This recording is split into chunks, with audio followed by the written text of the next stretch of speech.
जौनपुर जिले से सामने आए ये मामला लोगों के लिए किसी फिल्मी कहानी से कम नहीं लगता, लेकिन ये पूरी तरह वास्तविक और विचलित करने वाला है। यहाँ करोड़ों की संपत्ति पर कब्जा करने के लिए 8 महीने की बच्ची के नाम पर एक फर्जी निकाह के दस्तावेज तैयार कर लिए गए। इस पूरे मामले की गहराई तब सामने आई जब वारिसों को इस धोखाधड़ी की भनक लगी और शिकायत दर्ज कराई गई।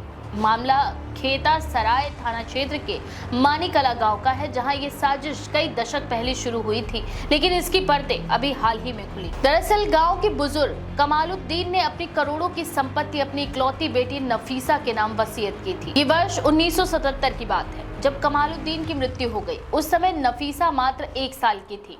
नियमानुसार जब कोई वारिस इतनी कम उम्र में रह जाता है तो संपत्ति की अभिरक्षा का अधिकार रिश्तेदारों और सीमित रूप से मिलता है, लेकिन यहाँ कुछ लोगों की नजर इस संपत्ति पर थी। नफीसा की मृत्यु भी मात्र 12 वर्ष की उम्र में 1988 में हो गई थी।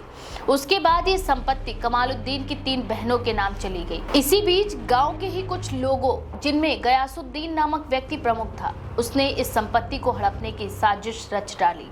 गयासुद्दीन ने झूठे दस्तावेज तैयार कर खुद को मृतक नफीसा का पति घोषित कर दिया। इस धोखाधड़ी को विश्वसनीय दिखाने के लिए उसने वर्ष 1977 का एक निकाह प्रमाण पत्र तैयार करवाया, जिसमें ये दर्शाया गया कि उसी वर्ष कमालुद्दीन की बेटी नफीसा और गयासुद्दीन का विवाह हुआ था। उस समय नफीसा की वास्तविक उम्र मात्र 8 महीने थी।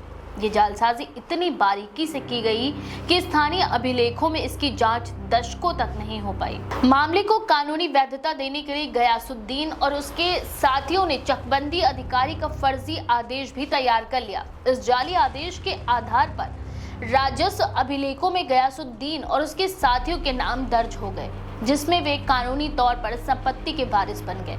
ये फर्जीवाड़ा वर्षों तक सरकारी रिकॉर्ड में दर्ज रहा और किसी ने इसकी जांच की आवश्यकता तक नहीं समझी। घटना का खुलासा तब हुआ जब कमालुद्दीन के भांजे अलकमा को इस धोखाधड़ी की जानकारी मिली।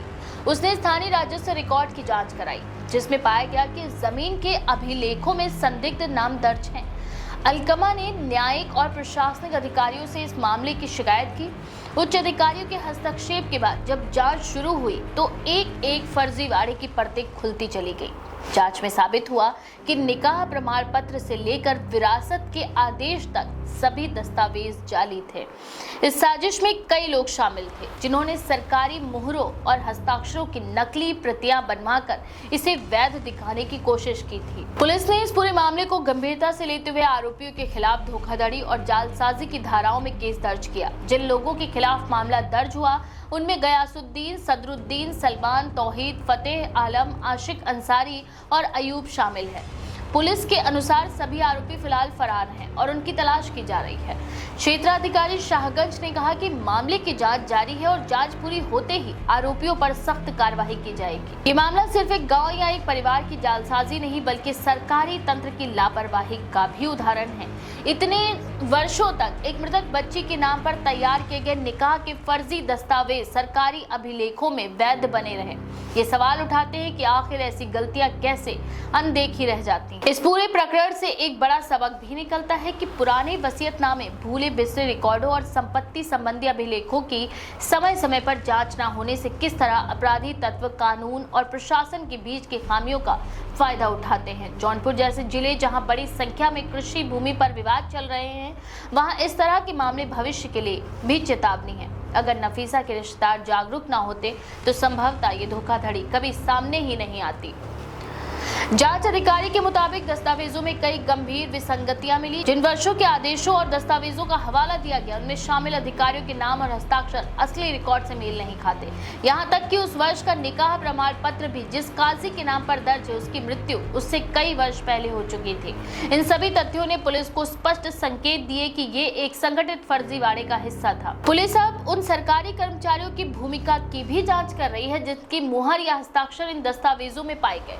संदेह है कि या तो उन्होंने जानबूझकर मदद की या किसी ने उनकी पहचान का दुरुपयोग किया। ग्रामीणों का कहना है कि गयासुद्दीन और उसके साथी काफी समय से इस संपत्ति पर कब्जा करने की कोशिश कर रहे थे। उन्होंने पहले भी कई बार नफीसा के परिवार के लोगों को धमकाया था, लेकिन कानूनी कागजातों के कारण कोई उनकी बातों पर ध्यान नहीं देता था। अब जब मामला उजागर हुआ तो गांव में चर्चाएं हैं कि ये तो बस एक उदाहरण है, ऐसी जालसाजियां और भी हो सकती हैं। ये मामला न सिर्फ एक बच्चे के नाम पर किए गए फर्जी निकाह का प्रतीक है, बल्कि ये दर्शाता है कि किस तरह लालच इंसान को कानून और नैतिकता से परे ले जा सकता है। ये भी याद दिलाता है कि जालसाजी के जाल में कभी कभी दशकों बाद ही सच्चाई सामने आती है, लेकिन तब तक कई पीढ़ियों का हक छीना जा चुका होता है। इस बारे में आपका क्या विचार है? अपनी राय कमेंट सेक्शन में जरूर लिखें। ऐसी और भी खबरों के लिए देखते रहें द पेज 19।